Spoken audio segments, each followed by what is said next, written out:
Okay, so let's start with that with you. So let's start with this brief summary. Over to you, Madhya.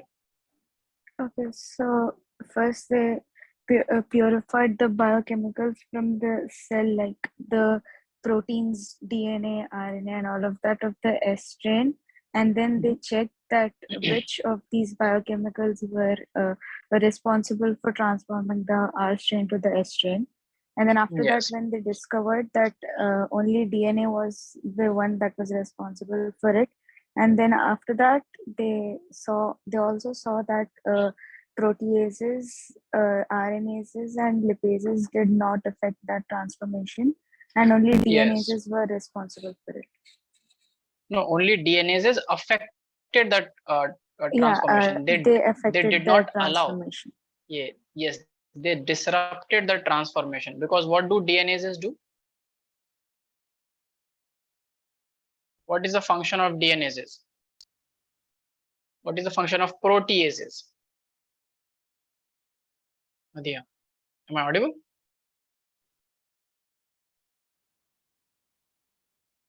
I hope I'm audible, people, right? Others, can anyone Yes, sir, confirm? you're audible. Yeah. Yes. So Madhya, are you there? You're not audible to me if you're speaking.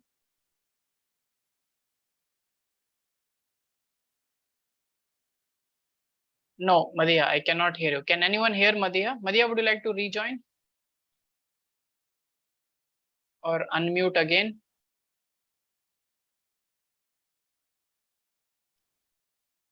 I think you should rejoin. You're having some issues. Okay, very well. So, Mehraj, will you complete this every MacLeod McCarthy till the time Madhya is joining? Yes, sir.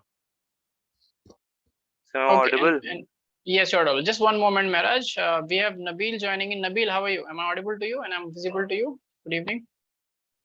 Good evening, sir. Yes, sir. Yes. So Nabil, we are. I was just informed about you. So this is your first class, right? Basically, so we are on 6th chapter. We will today be starting with RNA World and DNA replication. Okay. So just pay attention to the class and just stay back after the class for extra 10 minutes, and I'll talk to you after the class. Cool. Yes, sir. Okay. Okay. Very well. Yes, Mehraj, over to you for the summary. So, sir, we'll start with the every nucleoid McCarthy experiment. So first, sir, It's MacLeod. It's not N. It MacLeod. is M. Yeah. Okay, sir. So they. So the question was, what is basically DNases? That was the question. Sir, basically, sir, they purified the biochemicals from the cell, that is RNA, DNA, lipids, proteins, etc. Then they checked which one could transform the R strain into the S strain.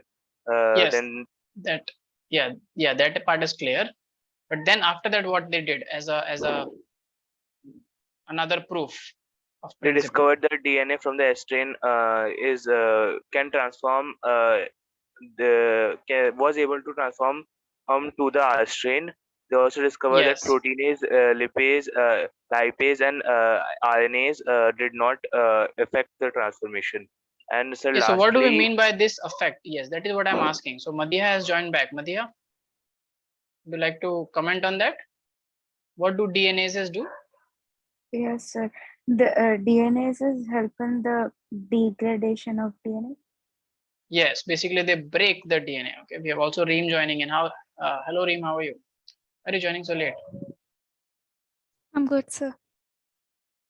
Why are you joining late? My internet connection. Yeah, it's okay. Cool. I was also having issues with internet. I joined 5 minutes late. I thought everyone would be there. Okay, anyway, so yes, continue. Madhya. Today Madhya is giving us the brief summary of what we did in the last class. Yes, Madhya. Continue. So like this was the whole every McCarthy Yes. So they concluded that DNA is the And genetic then- material, but no one yes, was they convinced. conclude. Why? Because like after the purification of the biochemicals, only DNA was the one that was helping to transform the R strain. So that's why. No, but because DNA is the genetic that in fact this is the result that everyone was waiting for. No, if others would also be helping in the transformation, then it would be a very confusing experiment. What you want to say is not clear. Yes, so that's true that Yeah. only DNA. Everyone wanted to like know that DNA was the genetic material, so it was proved from this And they proved it. experiment. So what was the issue?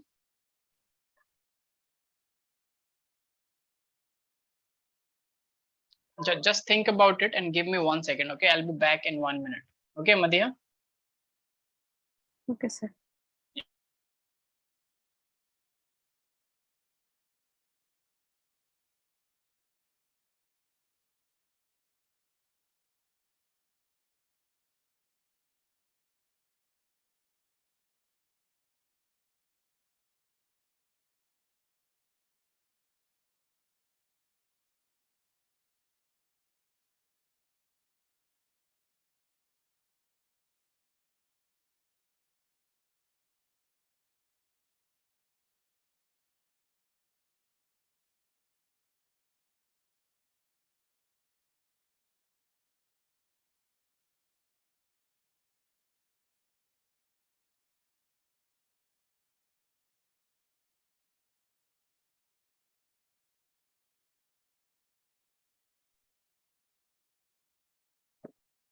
Yes, Madhya, am I audible and visible? Back. So what do you think? Why was no one convinced?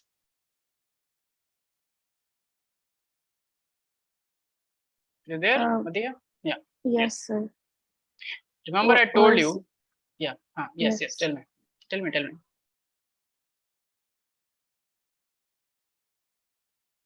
Why was no one convinced, or many people were not convinced? Why?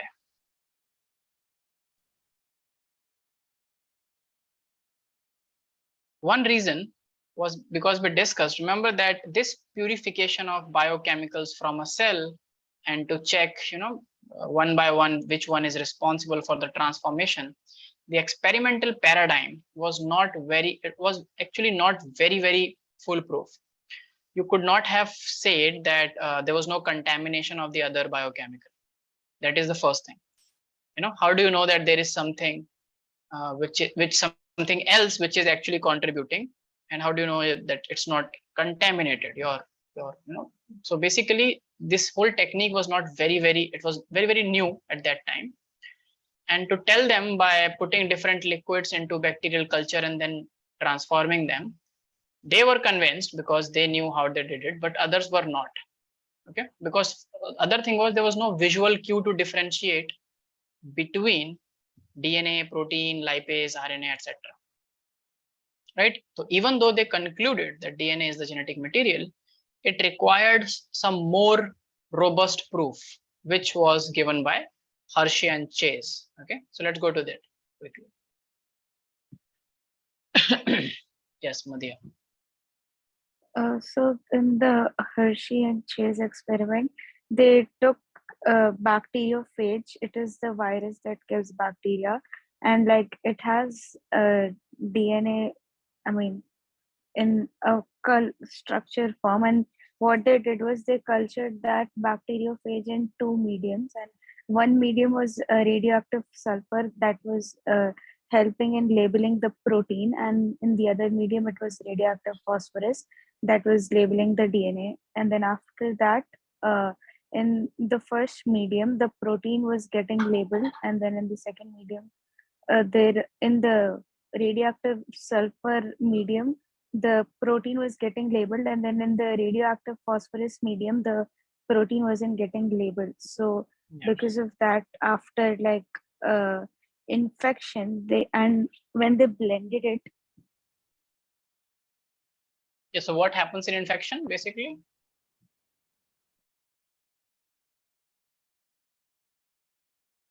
Yeah, you are. Yeah.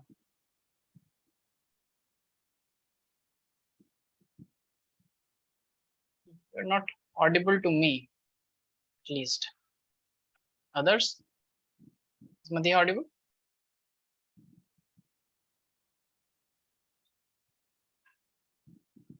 No, sir. Yeah, I think Madhya is having some issues with the mic. Okay, so I'll go to Reem. Reem, are you there?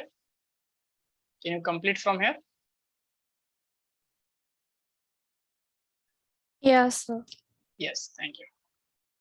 Yeah, so what happened? Two different cultures of bacteriophages in two different medium, one Protein was containing not present in the medium 2. protein was not present in the medium 2. Protein was present in the medium 2. In fact, the whole coat is made up of protein. Yeah, I mean, it wasn't labeled. Yes, right. So then, step 1, infection. Just go through this experiment. What have you understood? There were 3 steps, right?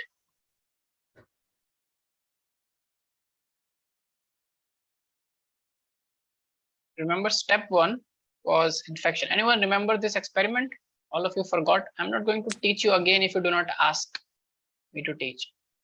And if you ask me to teach, I'll first ask you questions. Reem, if you're speaking and I'm not able to hear you, is this the case or you're not speaking?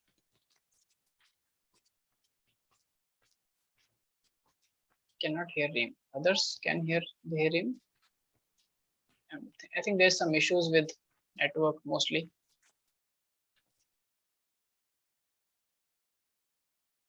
Okay, so let me take over and let me explain this. Am I audible to everyone? Yes, sir. Amidst all your issues? Okay, cool. So in this experiment, what basically Hershey and Chase did to give a unequivocal proof that see DNA is the genetic material is that they cultured bacteriophage, which is a virus that attacks bacteria and kills the bacteria, in 2 different medium. One medium contained radioactive sulfur and the other medium contained radioactive phosphorus. Now their motive before this culturing was that if you culture these viruses in medium 1, then over time, all the viruses that you will have their protein labeled. Because to produce protein, you need sulfur. And all the sulfur in the media is radioactive. So when a virus will take sulfur from the surroundings to make its protein, all that sulfur will be radioactive. Similarly, the second medium contained radioactive phosphorus. Now, phosphorus is a part of the DNA. Remember, phosphate group is one of the components of the nucleotide. Yes. Okay. So when you culture them in radioactive phosphorus medium, the DNA gets labeled. So in one case, you are labeling only the protein. In the other case, you are labeling only the DNA. Now, both of these culture, these 2 different types of viruses were allowed to infect the bacteria E. coli. Okay. So when it infects, basically we know that it sends its genetic material inside. Now we do not know what is that genetic material, whether it is a protein or it is a DNA.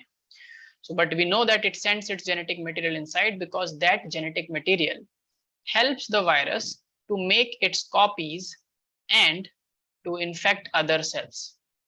Like, okay, to make it copies, then come out of the bacterial cell, kill it and infect others. So after infection, blending was done. Now blending is agitating, like you agitate the medium so that all the particles, viral particles, the coat particle will detach from the bacteria, and then you centrifuge. So centrifugation will basically what do you say? It will sort viruses and bacteria on the basis of their density and their weight, like how big is. So bacteria is bigger and it's denser, it's heavier, so it will settle at the bottom as a sediment. So these are the bacterial cells settled, and virus is a very light particle, small particle, so they will stay suspended in the supernatant.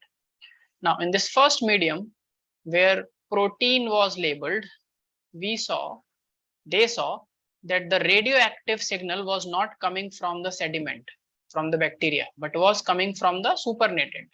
This means that protein is not the genetic material because that is not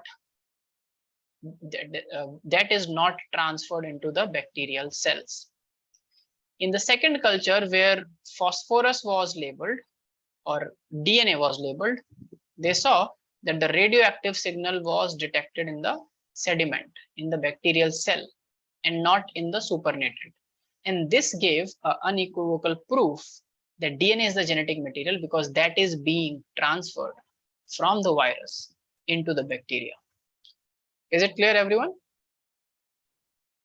Yes, sir. Yeah. Okay, very well. Then we went on to understand the properties of genetic material. And we know that genetic material should be self-replicating so that it can generate a copy of itself. It should be chemically and structurally stable, of course. It should be flexible for incorporating slow changes like mutation, because it is very much important for variations and evolution. So over time, if organisms do not evolve, they will perish. So the DNA should not be, it should be stable, but it should not be very, very rigid. It should not be, it should allow some mutations and some changes. And fourth, it should be able to express itself in the form of Mendelian characters, which means what you studied in chapter 5, it should be able to inherit from one generation to another as Mendelian inheritance. Now we know, after that, we went on to discuss that DNA and RNA both are nucleic acids and both have phosphorus. So both can actually be genetic material. So is it true that both are genetic material? Yes, it is true. RNA is also a genetic material in many viruses, which are called RNA viruses. DNA is the genetic material in mostly all other higher life forms, including humans. Okay. So DNA and RNA both can act like genetic material. No problem in that. Now the problem with DNA, the problem with RNA is that it is less stable and more reactive. So first parameter that we studied, we compared between DNA and RNA was stability. RNA is more reactive as compared to DNA because of the presence of a extra hydroxyl group at the second position of the pentose sugar. So this makes it more reactive, presence of extra OH and extra oxygen. That's why it's called ribonucleic acid, and DNA is called deoxyribonucleic acid. Deoxy means one oxygen hydroxyl group is not there. So anyone has any questions? No, sir. No? Okay. So basically, DNA is chemically less reactive, so it is structurally more stable. And RNA is chemically more reactive, so it's structurally less stable. So among the two, if you have to prefer one as a genetic material to store all the genetic information required by the cell, obviously the first and the better choice will be DNA, right? That's with respect to stability. Now talking about the evolving capability, which of these two molecules can evolve better? So we know that both DNA and RNA do mutate, but RNA mutate faster because it is more reactive. That's why viruses that have RNA as their genetic material, they have a very short lifespan and they evolve faster. Okay, so from evolving capability, RNA is better. So it is better for transmission, but it is not good for storage, okay, and stability. And in the central dogma of biology, you know that RNA is very important because the expression of proteins or the formation of protein, this whole machinery of protein synthesis is evolved around RNA and not around DNA. In fact, for a DNA to make protein, it has to go through RNA, right? But RNA can just directly make proteins. So that's one transmission I was talking about. That is better for RNA. So RNA can directly code for protein, but DNA depends on RNA for protein synthesis. Now, the conclusion of this whole discussion was that both RNA and DNA can serve as genetic material. DNA is more stable and is preferred for storage, and RNA is better for transmission of genetic information. Now, knowing all that, the obvious first question that comes to our mind is, if both are acting as genetic material, both can act as genetic material, then which was the first genetic material? Which evolved first in the living system as a genetic material? Was it DNA or RNA? Now, then we know this part is called the RNA World Theory. So this we know that RNA was the first genetic material. Okay. And how do we know that RNA is the first genetic material? So this part, RNA was the first genetic material, is called RNA.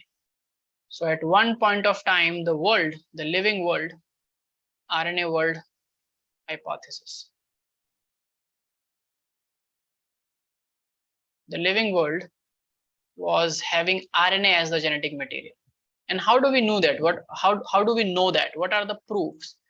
One proof is that many essential life processes still to the date, like metabolism, translation, etc., has evolved around RNA, not around DNA.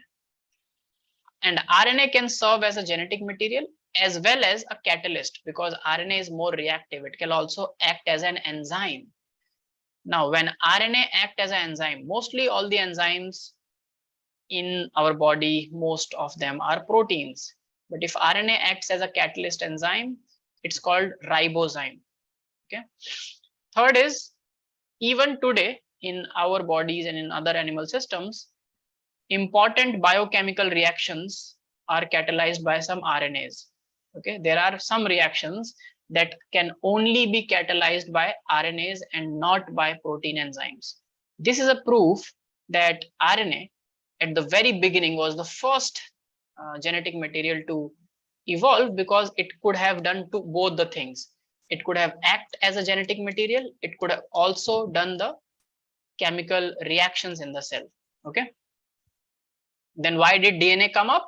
And the answer for that was, over time, due to RNA being less stable, a better genetic material evolved from RNA, which is DNA. So is everything clear till here, everyone?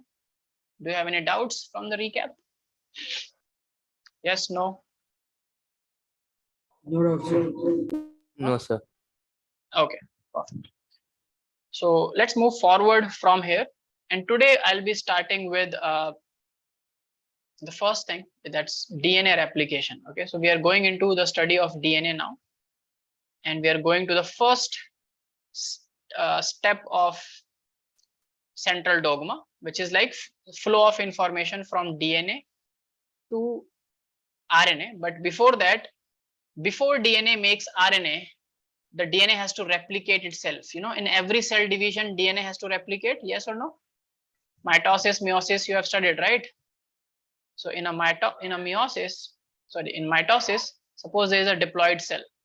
Now this diploid cell has to divide. So before it divides, it forms an intermediate state where it replicates its DNA, 2n plus 2n stage, right? And then the cell divides and you have two daughter cells and both are 2n. Yes or no, everyone? Yes, sir. Yes, sir. So the parent cell started with 2n and the daughter cells ended with 2n each. It clearly tells here the total genome is 4n. So what must have happened as an intermediate stage? Intermediate is during cell division. So during cell division, there must have been replication of the whole genome, replication of the DNA. That is very important. So this process we will be studying in detail through DNA replication. So write down.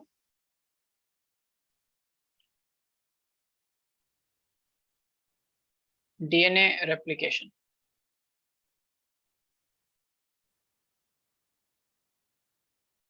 Now, as we all know that DNA is double helix, double helical structure, right? Okay, everyone understands? So let me make a double helical structure for DNA here. Now pay attention.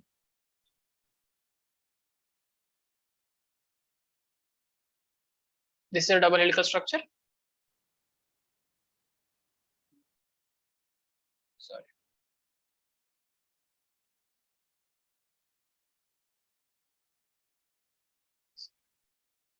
And there are bases stacked towards inside. Yes, everyone? Say yes or no. Say something. Yes, sir. Yes. Now, in this double helical structure, when Watson and Crick, James Watson and Francis Crick, when they gave this structure,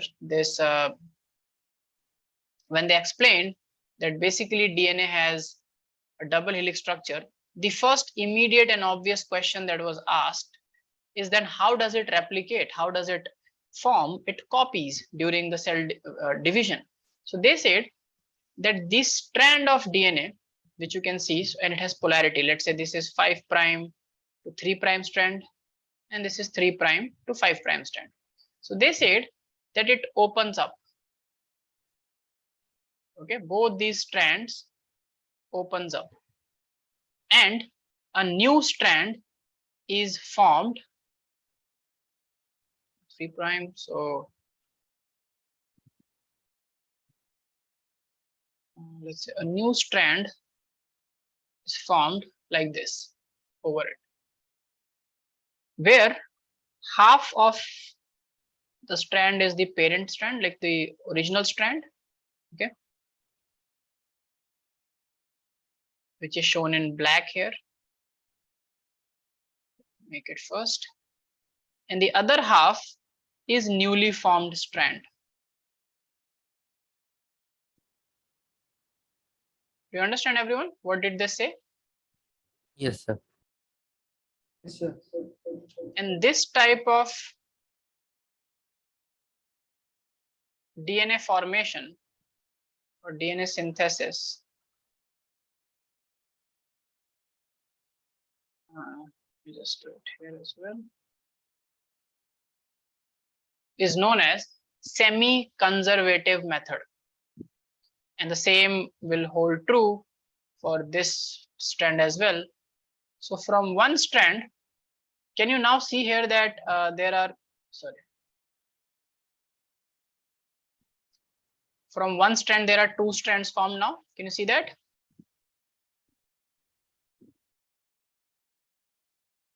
Don't draw this, Abhi, like just listen to me, and then I'll give you time to draw. Let me first finish this.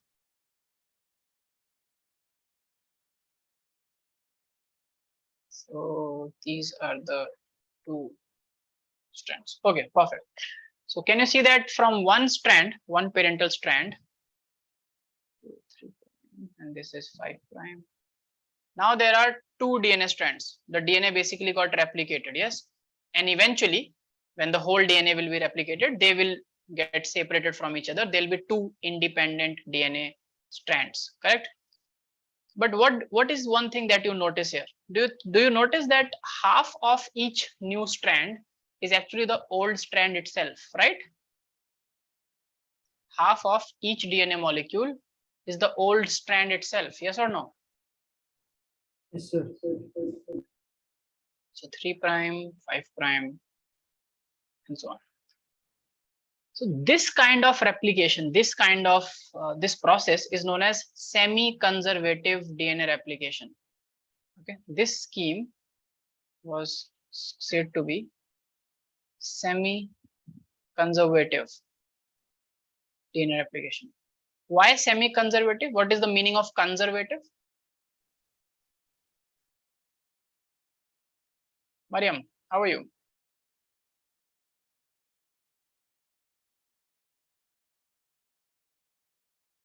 Good to see you in the class. Mariam, what do you understand by semi-conservative method? You can't speak up?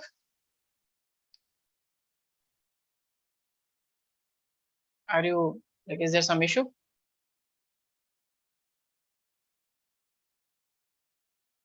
Not today? Okay.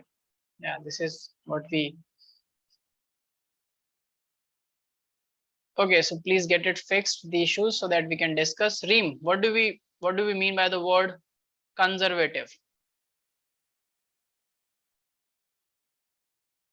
Yes, Mariam, sure. Reem, what do we understand by the term conservative?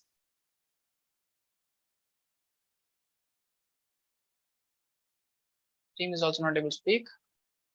Abia, Saifullah, anyone? Storing. What is the meaning of the word conservative? Sir, half of the Like sir, storing half of something. the DNA gets preserved. Yeah, Nabil, your voice is echoing. Have you joined from two different devices or what? I can see you as like you are twice in the class. Okay, is it okay now, sir? Yes, it's okay. It's brilliant now. Yes, what were you saying? Half of the DNA gets conserved in each copy of Yeah, the parent yeah, DNA. exactly. But what is conserved? It stays. Preserve, like Yes, protection. it stays the same. It's not changed. So it's not like you are making both the strands of the new DNA are new. No, it's just like only one strand is new, the other strand is old one, right? Yes, sir. That's called semi-conservative, because the only half of the DNA is being conserved, the other half is new. And for that to happen, DNA has to open up so that new strand can be formed. Now, when they suggested this model, people obviously ask the questions, then there must be many factors playing a role here to make it semi-conservative. And how will you prove it that it is semi-conservative? Just by thinking that it is the most logical way to explain it does not do in science, right? In science needs proof. Whatever you are saying, if it is logical, it should be experimentally proved. So first write down Watson and Crick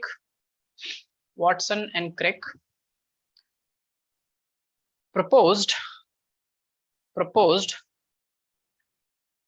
along with the double helix structure. Watson and Crick proposed along with the double helix structure of DNA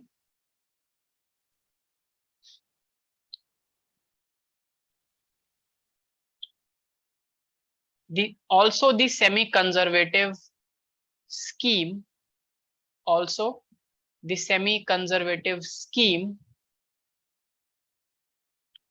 of DNA replication. Also the semi-conservative scheme of DNA replication.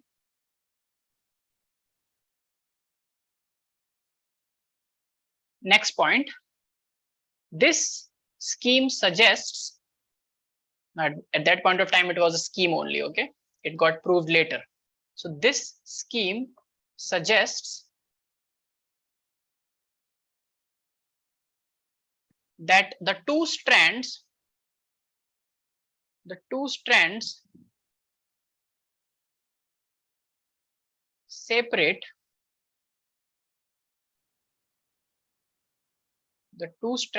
separate and act as template strand.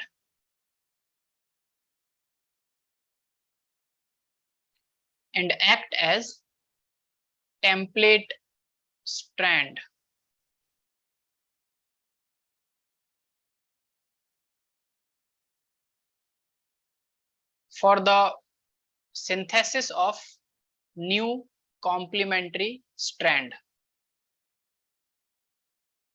For the synthesis of new complementary strand, okay, or strands. Is it clear, everyone? Yes, sir. So they just said it and they thought, this is how it can be explained. But then the question was, how will you prove it? Yes, Nabil. Now the proof came from different people, and this proof came from Matthew Meselson and Franklin Stahl, and it's called Meselson and Stahl's experiment. And this experiment indeed, is one of the most beautiful experiments ever done in biology to prove something so beautifully. Okay, now what they did is, the idea behind this whole experiment was, if you have to prove, let me ask you now, logically, think and tell me the answer. If you go, like, you people have to prove that something which is being formed is half new and half is old only. Suppose you are in a doubt that I'm giving you a pair of shoes, or let's say I'm giving you anything in a pair, and you know that only half of that pair is new and the other half is old. How will you test it? Is there a way to test it? See which one lasts longer. Yeah, that's one way to see which one lasts longer. Okay, maybe I asked you the wrong analogy, but your answer is correct. You can do it for shoes, but for DNA, when the two strands are made, they both will stay for the same time, right? So shelf life does not decreases here. In fact, it's not like the template strand degrades faster and the new strand remains longer. Yeah. So let me ask you another way. If let me ask you from DNA perspective only. If you know, suppose you were a scientist who heard Watson and Crick, and they said that half of the strand is newly formed and the half of the strand always stays the same. It's the older one only. How will you think we can prove it? Any idea? Make some way so we can identify the old strand. So Yeah, that it yes, is different. yes. So that when it forms a new one, you can see that half of it is different compared to the other half. Yes, brilliant. So you said that do something with the older strand so that we can differentiate it from the newer strand, right? Yes, sir. Yeah. But if I just do something which we can visually see, still it will not solve the problem, because ultimately after the formation, both strands are together, right? Yes, So sir. the signal will come from the same DNA only. How will you know that? How will you know for sure? Let's say what you said, Nabil, makes perfect sense. It's brilliant, an idea. So let's say I tagged the older strand in red color. Okay. And the newer strand, whatever it is formed, it has some other color, let's say. But when together they will be present as a new DNA molecule, half of the strand is older and half of the strand is newer, both the signals will come from the same strand, right? Difficult to distinguish. Yes, sir. Can we do something else? But still, that will also serve the purpose. You are right. If we get both the signal from the same DNA, you can say that, see, I just tagged the older DNA. Now I'm getting both the older and the newer signal from the same DNA. Correct? This is what you want to say, Nabil? Yes, sir. Basically, yes, perfect. Instead, we can also do one more thing. Can we make the older DNA heavier so that when the newer DNA forms, it is lighter, and we can separate them on the basis of their densities? This way we will be able to prove that the older DNA replicates in a semi-conservative manner by just density gradient. Now the idea was, that DNA has nitrogenous bases, all of you? Yes, sir. Yes? Say yes or no? Those who cannot speak should write in chat so that I know that we all are on the same page. So DNA has nitrogenous bases. So what Meselson and Stahls thought, that let me do this one thing. They took E. coli bacteria, okay, to prove it. So let's write something first. Make a heading, write down the experimental proof for semi-conservative DNA replication.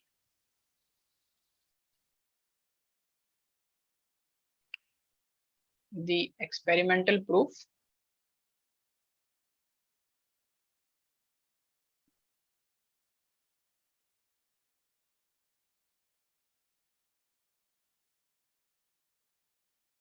for semi-conservative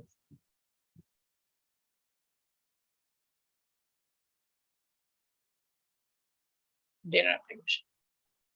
Okay. Now what they did, They took E. coli bacteria. Okay. And this bacteria has DNA in it. Let's say this is the normal DNA. So this is the DNA of the bacteria inside. Okay, everyone? Clear? Sir, And they cultured these bacteria in the presence in the medium containing the only source of nitrogen, which is ammonium chloride, NH4Cl. Remember this molecule, ammonium chloride? Now this time what they did, the ammonium that they are used is N15. What is the normal ammonium isotope? N14. That's the atomic number of the nitrogen. 14, yes? yes, sir. Yeah. So they took a nitrogen isotope, which is a heavier isotope. Remember, they did not take radioactivity here or any kind of visual cue, because that still can be confusing, but they took a heavier isotope of nitrogen. Okay, N15. So N15 is a heavier nitro isotope. I hope you already know isotope from your chemistry. You know, people, isotopes, same atomic number but different atomic masses. Yes or no? Everyone knows this? Okay, very well. So it is still nitrogen, but it is N15, so its atomic mass is more. Now it is heavier. So over time, when you will culture E. coli in this medium, and the only source of nitrogen is a heavier nitrogen, so over time, all the E. coli molecules, so all the E. coli bacteria, okay, the new colonies, whatever will be formed, all of them will have a heavier DNA, right? Because a heavier nitrogen will be there in their DNA. Yes or no? Yes, sir. All containing heavier DNA. Correct? And both the strands of their DNA will be N15, N15. Make sense to you? On both the strands, all the nitrogen will be labeled with 15. Okay? So this is one way to create heavier DNA. Now, after you did this, so after you have cultured E. coli for like hundreds, thousands of generation on heavy nitrogen, you allow them next step. So this was step 1. You take E. coli. Step 2, culture in a medium containing heavier nitrogen. Step 3, when you get all the E. coli with a heavier nitrogen, N15, N15, then you allow them to grow on a normal growth, normal medium. So a normal medium will contain what? Nitrogen 14, right? The original nitrogen. Yes. They had nitrogen 14 to begin with, right? Both their stands were natural nitrogen. So in the blue, this is the normal DNA. And in green, this is the heavier DNA. Everyone is clear? Yes, sir. So what will happen when you allow them to grow in normal medium, which contained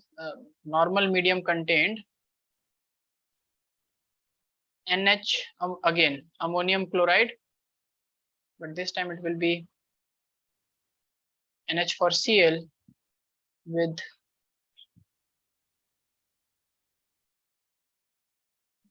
N as N14. Clear? So this is the normal medium. When you allow these bacteria to grow, now let's see what happens. So first thing that will happen is, first draw this part. Let me pull out a figure for you from the NCERT. Please draw this part. Can you still see the screen, right? You can see the figure? Yes, sir. Yes, please draw this.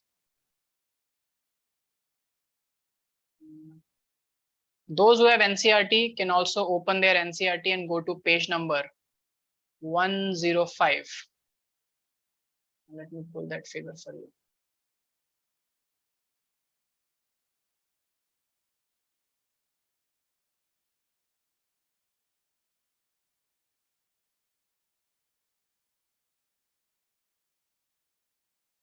Go to. Let me know when you are done drawing this.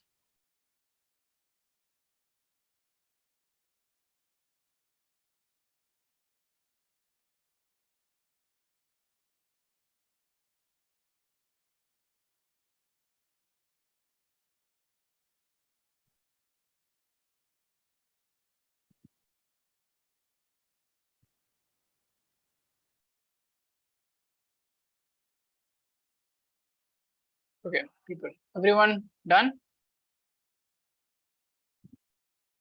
Yes, sir. Yes. Can you all see this figure that I have pulled out? Let me make it big. Can you see it now, everyone? Yes, sir. Yes, this is from your NCERT. Now look here. When you allow these organisms to grow in a normal medium again, what will happen is, to begin with, all of them here, what is shown in red here, all of them will have a heavier DNA, right? Can you see this N15 DNA? This is the heavier DNA to begin with. This is this DNA. Let me use the same color coding. Here it is red. So it is N15, N15. Both the strands are N15, right? Can you see the red strand? This is a heavier DNA, red one. And when you take out this DNA from the bacteria and you do a centrifugation, on the basis of the density gradient, you will see that it will form a band. Now, in a centrifuge tube, heavier things go towards the end and lighter things stay towards the beginning. So if something is here versus here versus here in a tube, and this is the mouth of the tube, then this is lighter, this is medium, this is heavier. You understand? The heaviest thing will settle at the base. Do you understand, everyone? Yes, sir. Because we are centrifuging. So during centrifugation, we saw that we will get a particular band at this place of the heavy DNA. Okay, there is a band, this red. Now, after 20 minutes, why 20 minutes? Because after 20 minutes, E. coli divides, right? Bacterial cell divides after every 20 minutes. So DNA replication must have happened. Yes or no? Yes, sir. Now, when DNA replication must have happened, and if it is semi-conservative, then what will happen is, now they have normal medium, right? And in the normal medium, they only have N14, nitrogen 14, to make new DNA.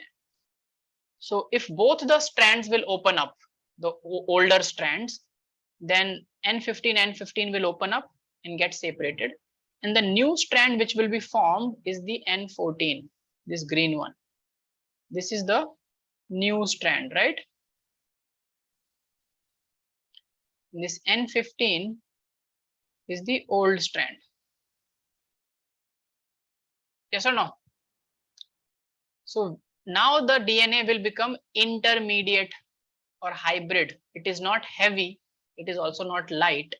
One of the chain is N15, the other chain is N14. So this weight, if you will compare, will be intermediate. So now when you will take the DNA after 20 minutes from the E. coli, after the first cell division, you will not see a band here.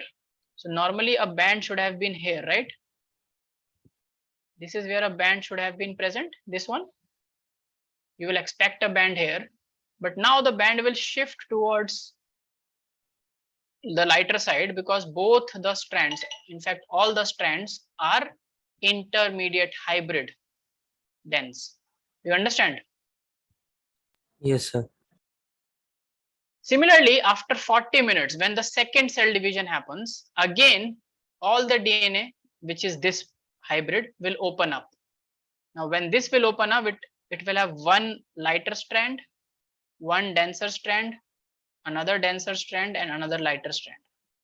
And now 2 out of 4 of the strands will be light, right?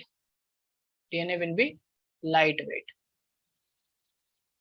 or light in density because it has nitrogen 14, and 2 will be intermediate. So still you will not find any band here. In this also there will be no band here. Can someone tell me why we do not find any band here?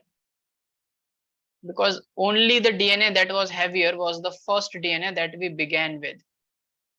And semi-conservative method proves that semi-conservative method is proven if we do not find any heavier strand afterwards. So you only find either hybrid or light. Everyone So, understands? sir, Yeah. Yes. the Yeah. N15 DNA is the heaviest. N15, N15. If both the strands are N15, that is the heavy. If one strand is N15, that is hybrid. If both the strands are N14, that is light. Yes. Madhya, is it clear? Yes, sir.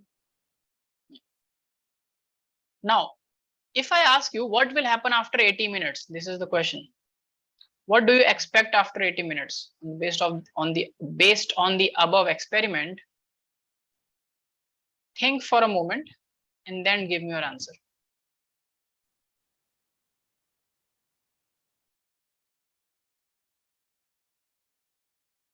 How many bands? And here the intensity of both these two bands will be same because there are 2 intermediate DNA, okay, and 2 light DNA. So these 2 are hybrid. So there are 2 hybrid DNA, hybrid weight, and 2 light DNA. Here both were hybrid, so only one strand. Here all were heavy, so only one band. All hybrid, again another band, but it is lighter. Okay. This time 2 bands hybrid and 2 bands, 2 strands, 2 DNA hybrid and 2 DNA lightweight with both the strands light. Therefore, there are 2 bands seen. One is of the hybrid and one is of the light, and both have equal intensity because equal number of DNA are hybrid and equal number of DNA are lightweight. But what do you expect after 80 minutes? First, mark everything that is marked on this figure, either in your book with a pencil or in your copy. Do it. And think about this question. What do you expect after 80 minutes? And I'll come to probably who will speak? Who can speak up? Reem, can you speak up?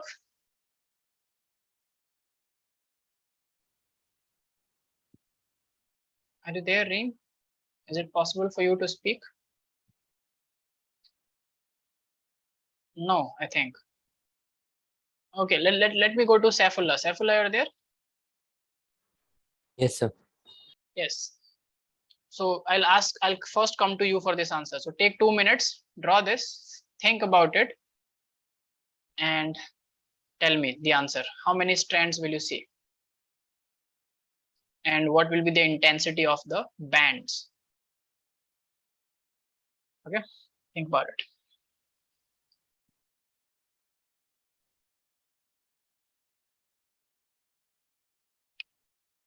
Madhya is giving a very interesting answer in the chat.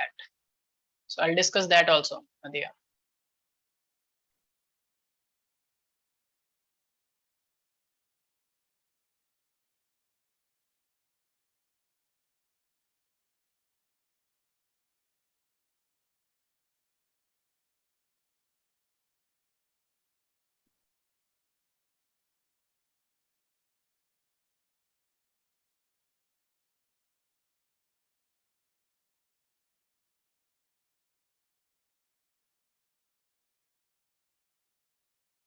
Okay, if done, then Saifullah, let's start with the discussion. Tell me, what do you think happens after 80 minutes?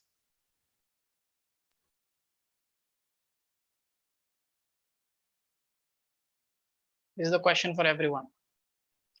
I think there will be 16 DNA with 3 different types of strands.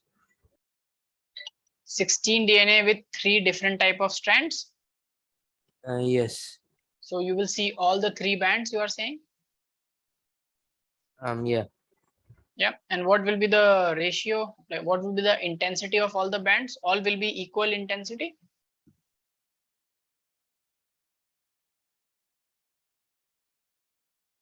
No, maybe. No? Okay. See, first of all, let me tell you one thing. If something is, I'm saying that there's a semi-conservative method of replication and you are growing it on normal medium, there is no way possible that this heavier strand can come back. It was in the beginning, then it opened. Now there are 2 hybrid strands. It again, after one more round, there are still 2 heavier strands. After 60 minutes, there will be total 8 strands, still only 2 heavier strands. Sorry, 2 hybrid strands, other 6 light. After 80 minutes, total strands will be total DNA 16. will be 16. Out of this 16, only 2 will be hybrid and 14 will be light and no heavy DNA. Do you understand why no heavy DNA? Yes, sir. Yeah, because again these 2 will open up. Every time these two will open up, the new strand that will be formed will always be lighter one, right? So there will always be 2 hybrid strands and it will keep on diluting. So after 80 minutes, from 16 molecules, 2 will be hybrid, 14 light. If I say after 100 minutes, then double it, 32. Out of that 32, there will be again only 2 hybrids. So this will stay constant because it's a semi-conservative method of replication. And from the 32, 2 will be hybrid, 30 will be light. If I say after 120 minutes, from that 64, 2 will be hybrid, 62 will be light. Everyone understanding that? Yes or no? Tell me. Yes, sir. Pakka? Everyone, no confusion. No?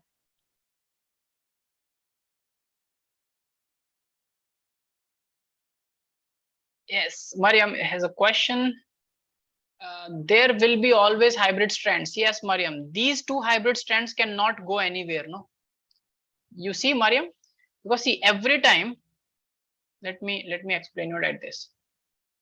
Let's say this is one heavy DNA. Okay. After first cycle of division, it opened up. And the new DNA which is formed is semi-conservative. Okay. So this was heavy, the only heavy. Then from now onwards, it is medium. Then after next generation, again, they both will open up. They will open up. And let me explain you here only. They will open up like this. So let's say it opens. Okay. Again, when it will open, there will be 2 strands. So these 2 are lighter. This is again hybrid. It will again open up in the next cycle. Are you understanding, Mariam? And still, there will be 1 hybrid, 1 normal. And same will happen for this strand as well. And howsoever many number of times it opens, there will always be, so this strand will be preserved because it's a semi-conservative method. This will always be preserved in all generations. You understand? So there will always be two hybrid strands forever. If these organisms die, then it is a different thing, but we are just, okay, understood properly? Very well, good.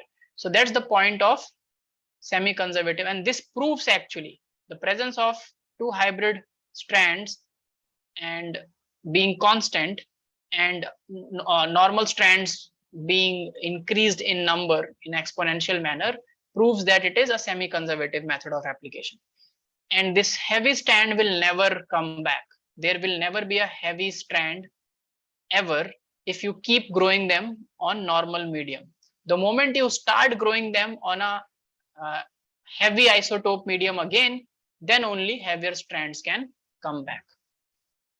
Heavier DNA can come back. Everyone understood clearly? Mariam? Yes, sir. Mariam, just want to see. Yes, perfect. Okay, now write down, let's write down certain things that you have to write in boards also. So let me dictate you certain things. Write down. The semi-conservative method of DNA replication. The semi-conservative method of DNA replication was experimentally proved by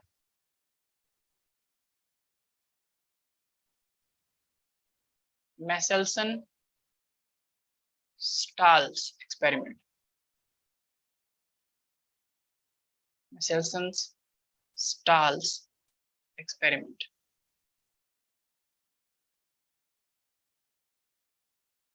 So first, let's write down the steps, what they did.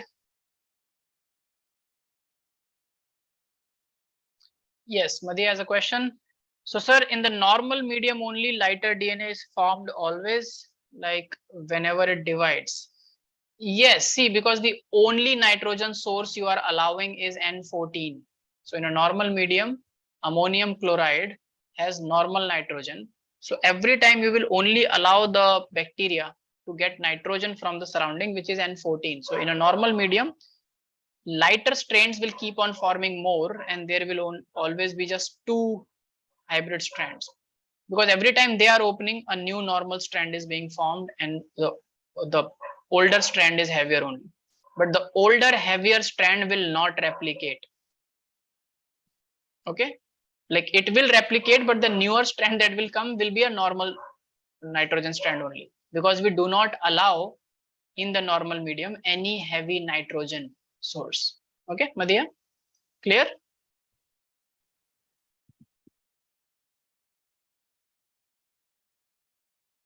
Okay, okay, perfect. So write down the steps. First thing they did, they they grew E. coli. They grew E. coli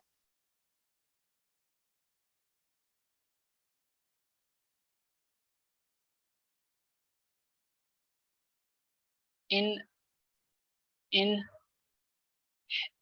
medium containing heavy isotope of nitrogen. In medium, that medium is ammonium chloride, N15. Medium containing heavier or heavy isotope of nitrogen. Just remember that there was no radioactivity in this experiment. It's a neat question to confuse you.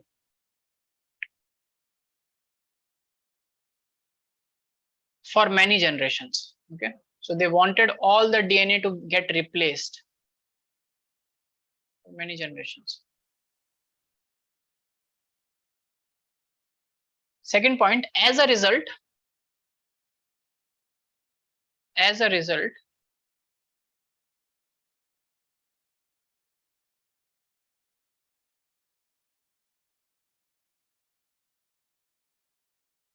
nitrogen 15, N15 was incorporated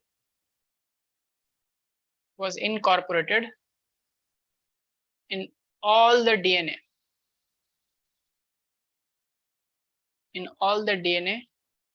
of all of all bacterial cells.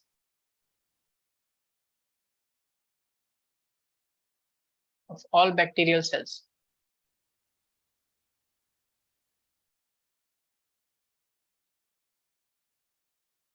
Third point, this heavier DNA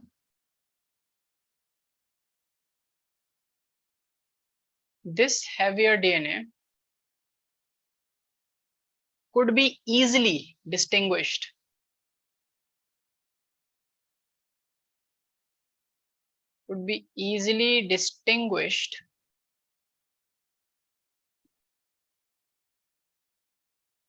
from the normal, in the bracket, lighter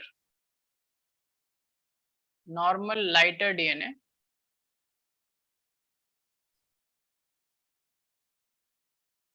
by centrifugation. Remember, centrifugation was also done in Hershey-Chase experiment, and centrifugation is also done in Meselson-Stahls experiment. There they have radioactivity to check on the basis of density. Here there is no radioactivity. They are just looking at the lighter and the dark, denser DNA's band. So by centrifugation, remember this part, in a cesium chloride density gradient, CSCl. Okay, it's known as cesium chloride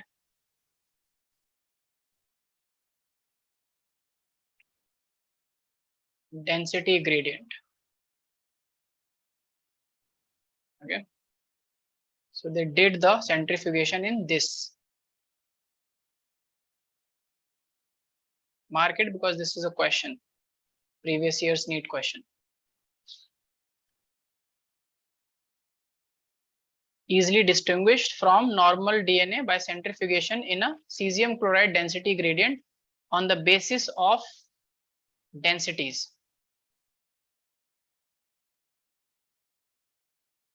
On the basis of their densities. Okay. And lastly,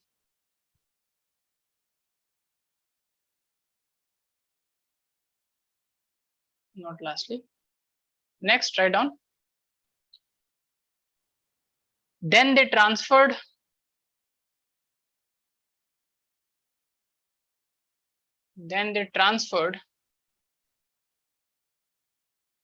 the cells into normal medium. Then they transferred the cells containing heavy DNA into normal medium. And by normal medium, what do we mean? NH4Cl, where the 4 is N is 14. Okay.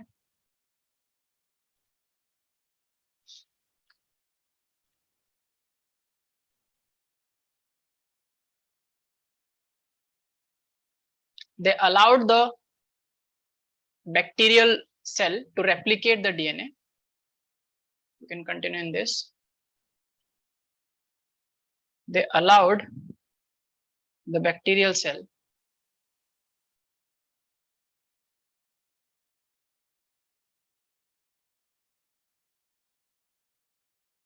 to replicate the DNA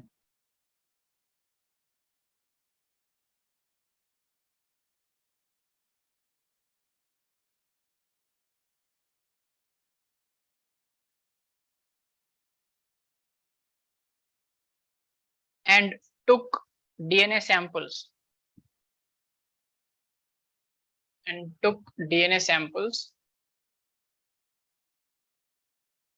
at different time intervals.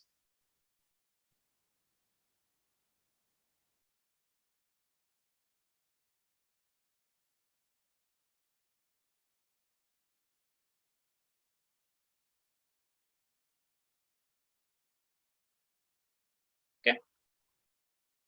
And then last point is where you can tell what happened. They found that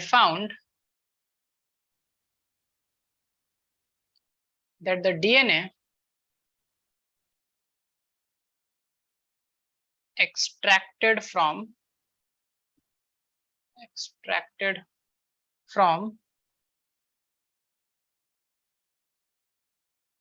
the culture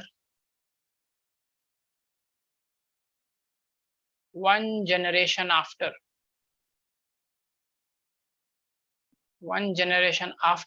the transfer. They found that the DNA extracted from the culture one generation after the transfer had all hybrid DNA.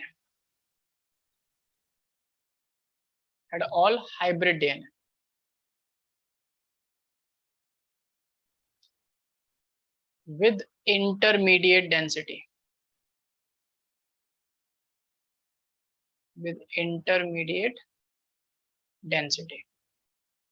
Okay, so basically you are explaining this thing. This is intermediate density, this is heavy density, and this is light density. Okay.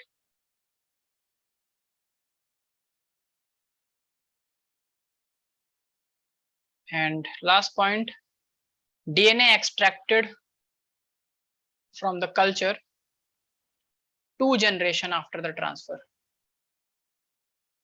DNA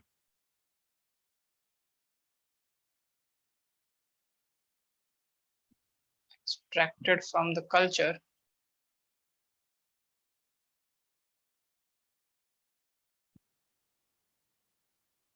2 generations after the transfer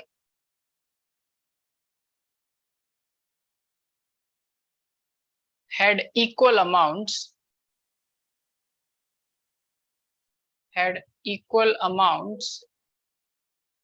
of hybrid and light DNA.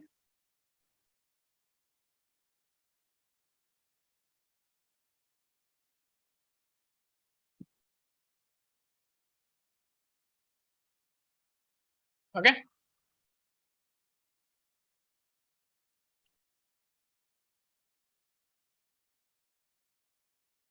Simply, and this experiment proves that DNA replicates in a semi-conservative manner. So this experiment proves that DNA replicates in a semi-conservative manner. Is this clear, everyone?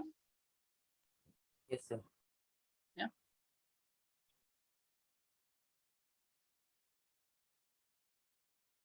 Perfect. All the points are written. Shall I move forward?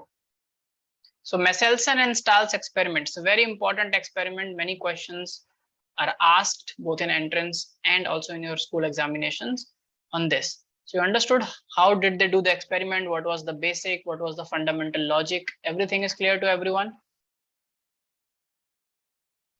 Yes? No?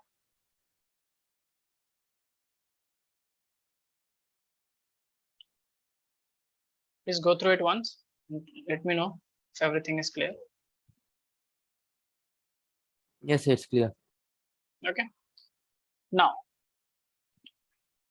having said that it undergoes semi-conservative method of replication. So let me make a replication fork. So this is called a replication fork, where this is a DNA that's actually opening up. Okay. So let's say this strand is 5' to 3'. This strand is 3' to 5'. Okay. And first it opens up, right? So here at this particular junction, this DNA is opening up. Now this is the let's say parental strands. These two written in black are parental strands, or we also call them as template strands. Okay, everyone? Now let me also make this. This is important to explain a concept. What I'm making right now, you all can understand, right? This is the base pairs.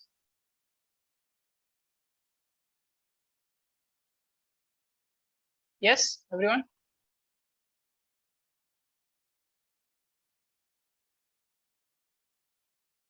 Okay. Now what happens here is the two strands that are formed in a semi-conservative manner are formed. DNA replication happens by an enzyme. So the enzyme which is responsible for DNA replication is called DNA dependent DNA polymerase. Do you understand the name and why is it named like that? The enzyme is, you can also only call it DNA polymerase. But this DNA polymerase enzyme depends on DNA only, right? Because the template strand is a DNA itself. So when DNA opens, new DNA is formed taking older DNA as a template. Is it clear, everyone? That's why it's called DNA dependent DNA polymerase. Okay. If in case of some viruses, you know that they are able to produce DNA from RNA, right? Reverse transcription. Have you heard of this? Say yes or no, people. Reverse transcription. Yes, sir. Yes. So in reverse transcription, the enzyme that does that formation of DNA depends on a RNA. So that's called RNA dependent DNA polymerase. But here it is DNA dependent DNA polymerase. And this enzyme has a direction of functionality. It can only make strands, new DNA strands, in 5' to 3' direction.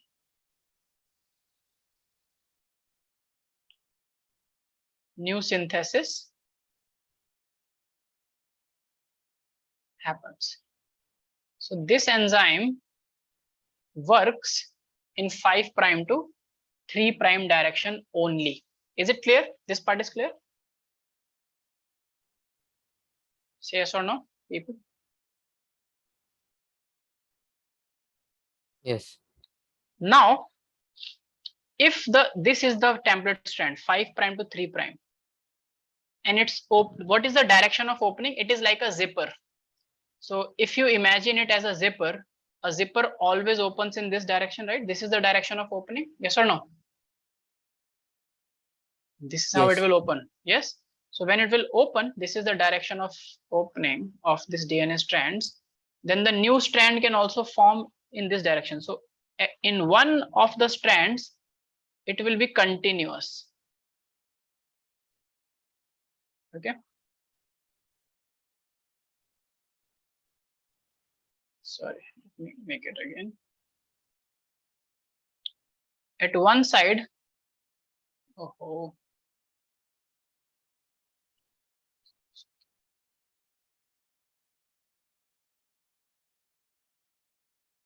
at one side, it will be continuous. Why it will be continuous? Can anyone tell me?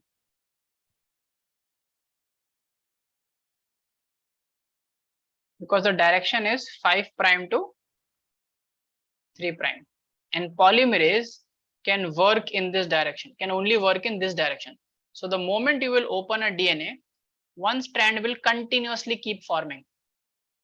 Okay, and this strand is known as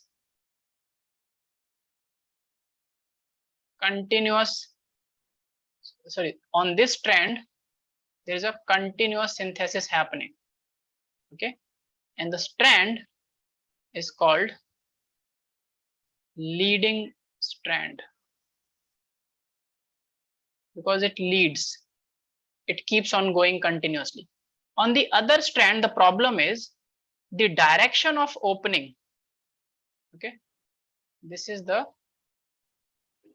direction of opening of DNA helix.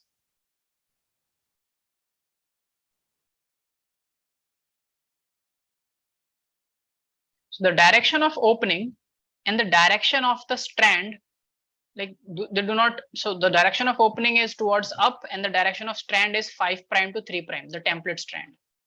So the polymerase cannot form a continuous strand here because the strand's direction will become, the new strand's direction will become 3' to 5'. Can DNA polymerase make a strand which is 3' to 5'? Yes, no, something? No. No. No.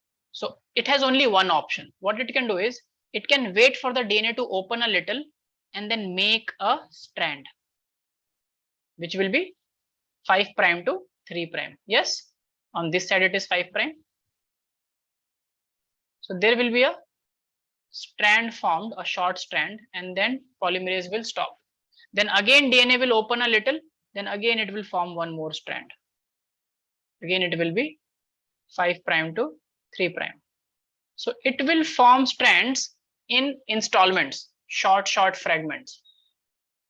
And then after the full formation, these two strands will be sealed together or will be ligated together by an enzyme called ligase. So ligase will ligate the Okazaki fragments. So these fragments which are formed, and this strand is called the lagging strand because it lags. It lags behind. And the fragments are called Okazaki fragments. Is it clear, everyone?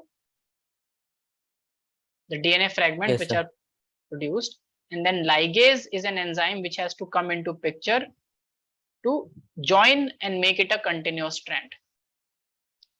Okay. So this one strand has continuous synthesis, the other strand has a discontinuous synthesis.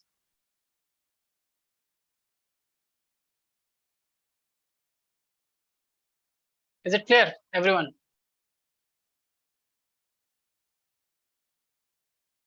Is the concept clear to all of you? Please draw this. This is the diagram for replication fork. And it can come in your school examination as draw with the help of, explain with the help of a diagram, the replication fork.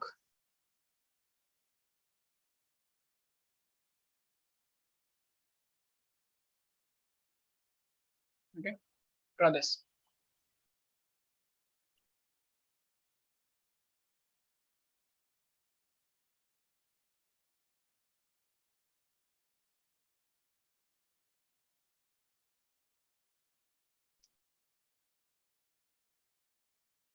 So in case of one strand, DNA polymerase just sits here and goes like zoop. It just keeps zoom making the DNA. On the other hand, polymerase will sit, make a fragment, then fall off. Then again the DNA will open, it will sit again, make a small fragment, fall off. Then again the DNA will open a little more, again sit, make a fragment, fall off. Do you understand, everyone? How the continuous and discontinuous strands are formed?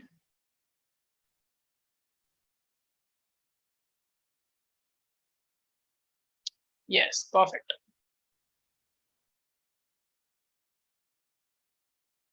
And the continuous synthesis gives rise to leading strand, and the discontinuous synthesis gives rise to lagging strand.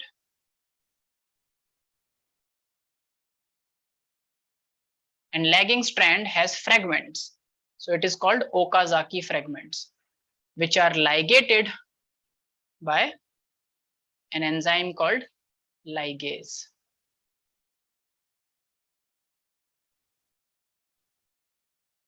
Please draw all of this and let me know when it's done. Take 1 minute. I'll be back. I'll get some water for myself. Okay, Saifullah, I'll be just back. Yes, sir.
Then, sir, Okay, everyone done?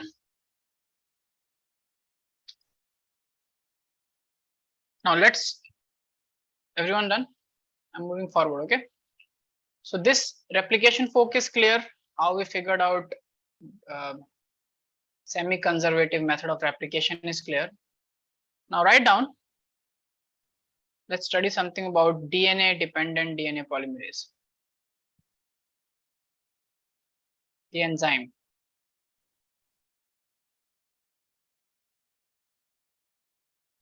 Polymerase means it polymerizes the DNA.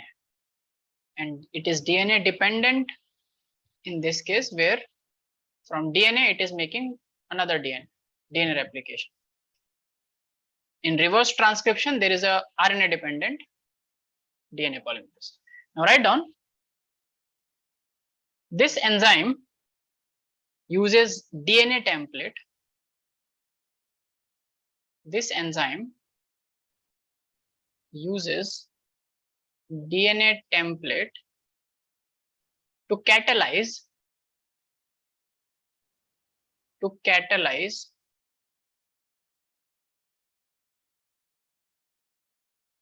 the polymerization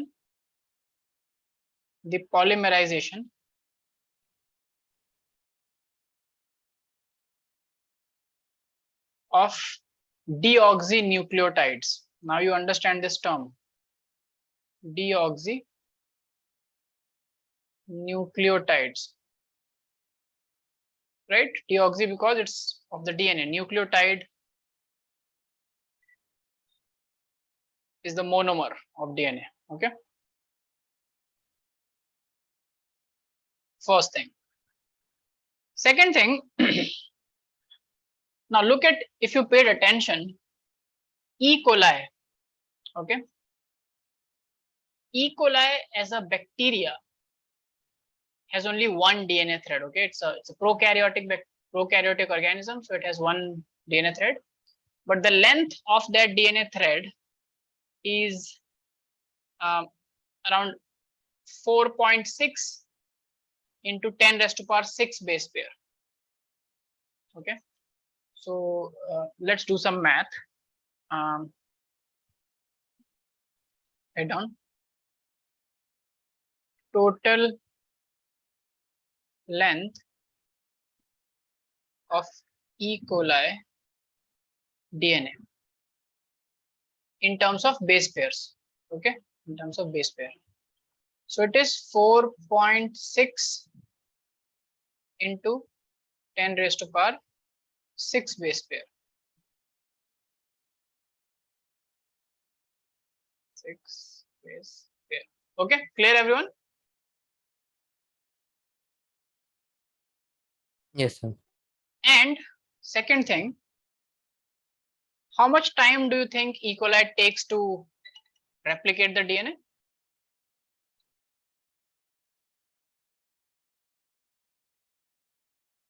Above experiment. 20 minutes.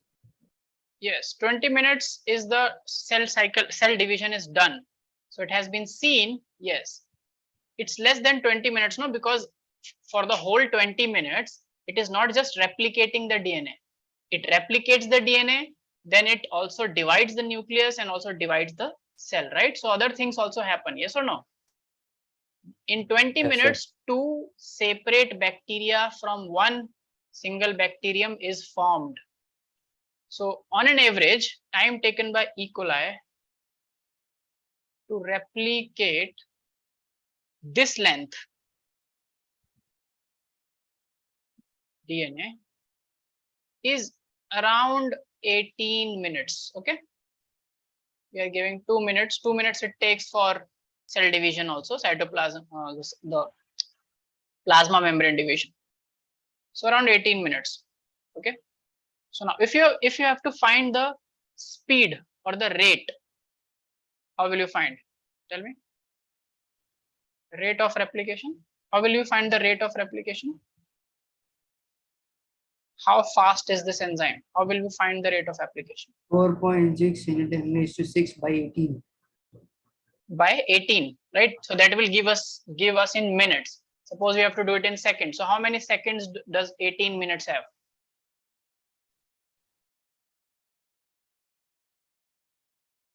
How many seconds do 18 minutes have? 1080. 1080. 1080. Yes? Yes, sir. You have calculated this? Yes, sir. Okay. So this many seconds we have. Suppose I want to find the rate of the enzyme per second. So this divided by 1080, right? Yes, sir. Yes, sir. So you know how much can someone figure out how much is the rate of replication approximately, if not specific? How many base pair can this enzyme replicate in 1 second? And you will be amazed by the speed of it.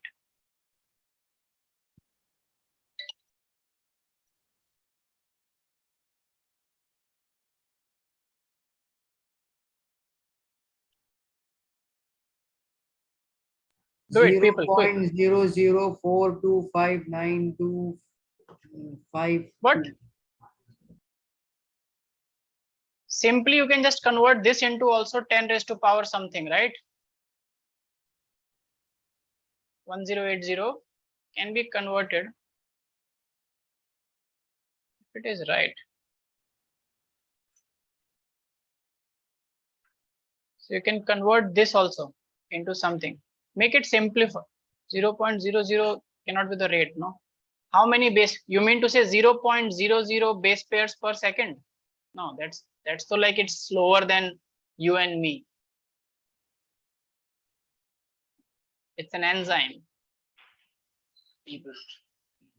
10 raised to minus 11 into 425925925 base pairs per But second.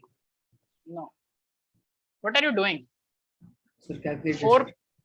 4.6 into 10 to the power 6 is 46 with 5 zeros, right? Yes, sir. So 46 with 5 zeros divided by 1080. Simple. You get something around 4,259, right? Yes, sir.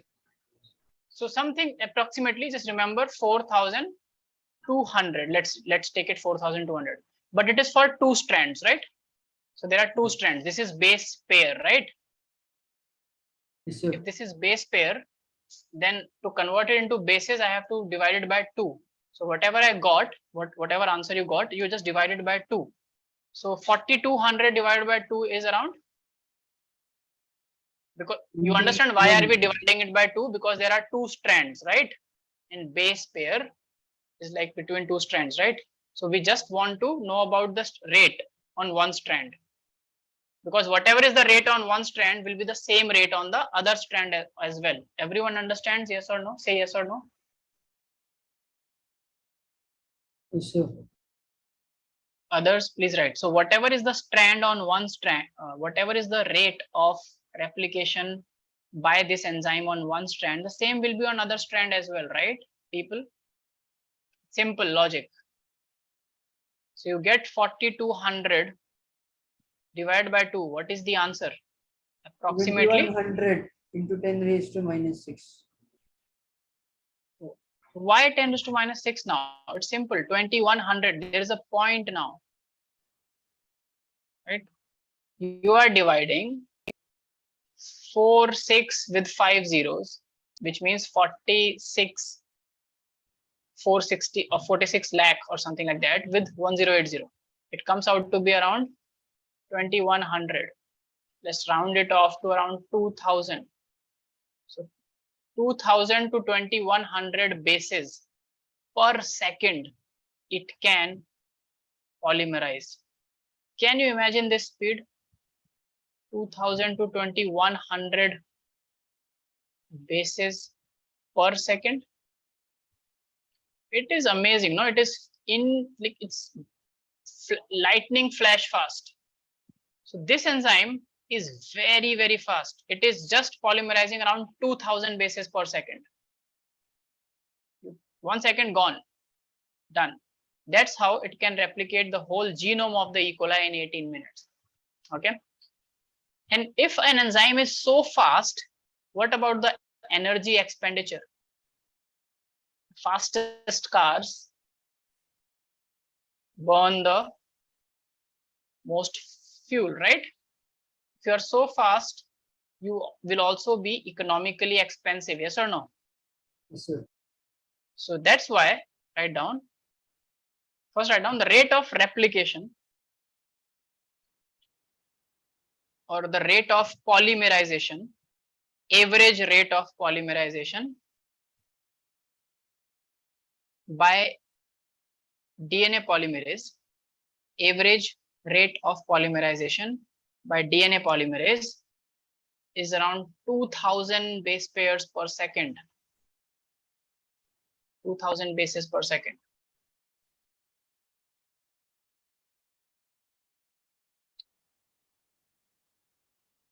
Now, if you are so fast, there is also another problem. Things that happen very fast are also prone to error. Yes or no? Yes, sir. There can be a mistake very easily. You barely get any time to do any proofreading. So this enzyme does not only have to be fast, but it also have to be accurate. So write down. It is fast, but it's also accurate. And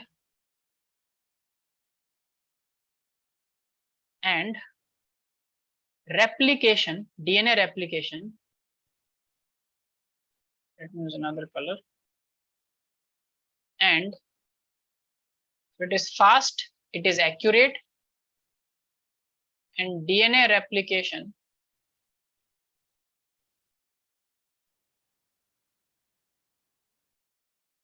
is energetically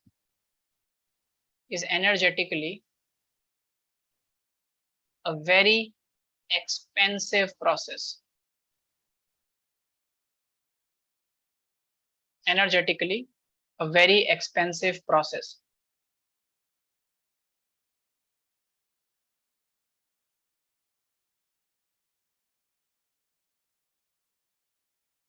Okay. And since DNA polymerase alone cannot take care of the speed, accuracy, and also the speed, energy utilization, and also the accuracy, there are some other molecules, other enzymes also that help in maintaining the what do you say, high degree of accuracy. Okay, so but about that you don't have to study in detail. Just know that the main enzyme is DNA polymerase. With the help of, you can just write this one sentence. Many additional, or in bracket you can write down supporting enzymes, many additional or supportive enzymes are required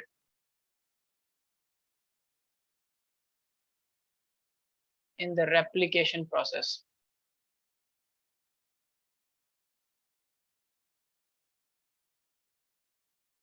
To maintain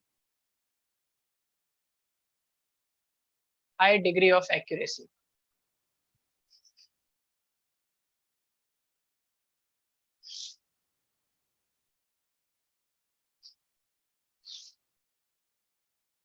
Okay, everyone.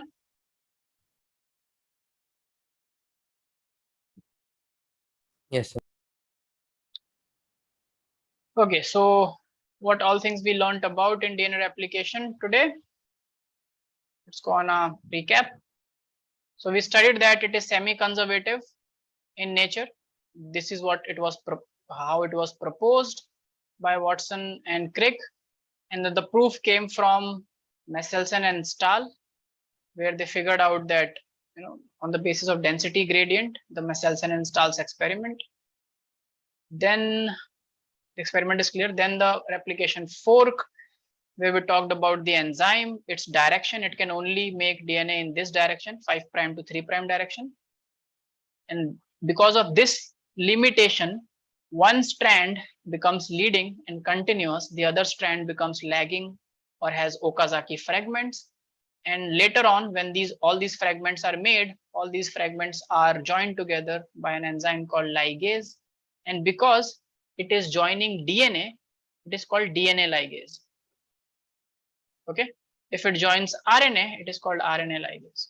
So DNA ligase, and then we learned about the enzyme, which is DNA dependent DNA polymerase. So it uses DNA template to catalyze the polymerization. This is the total length, time, and the rate of replication comes to be around 2000 bases per second.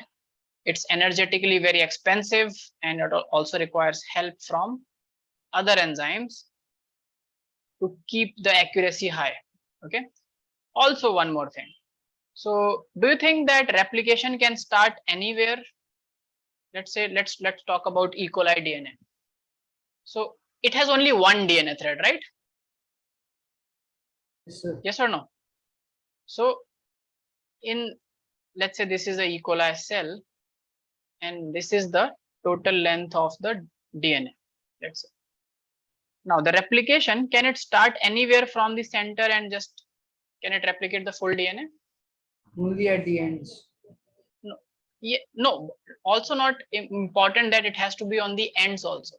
But you are right, the DNA needs to have, let's say this is the DNA and this is E. coli.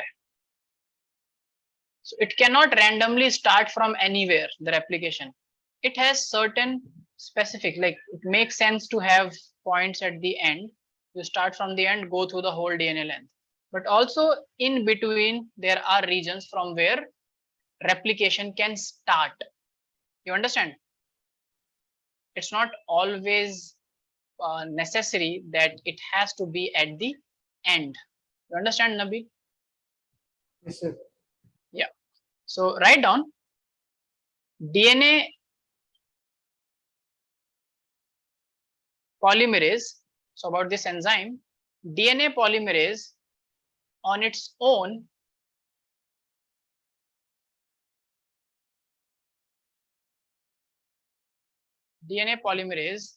cannot, write down DNA polymerase cannot initiate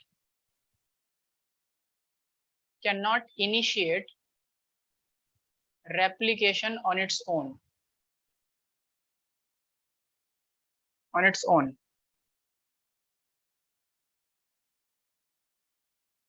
It requires other initiator molecules. It requires other initiator molecules, which begins the translation, which begins the replication. And second thing,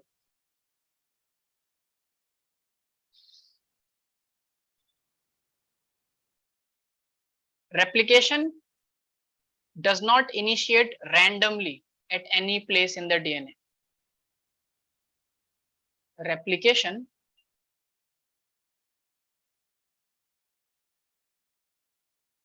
does not initiate randomly at any place in DNA.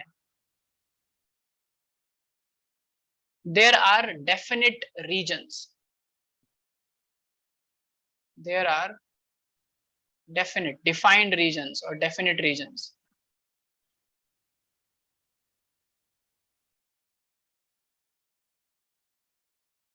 Called origin of replication. So these regions are called,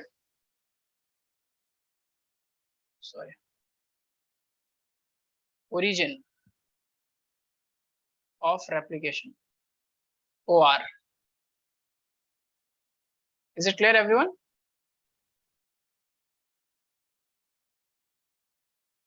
So depending on prokaryote versus eukaryote, it could be different, but there are regions, defined regions called origin of replication. Is it clear, everyone? Yes, sir. Any doubts, anything you want to ask? So I think, yes, I have finished replication. We have done every aspect of it which is required.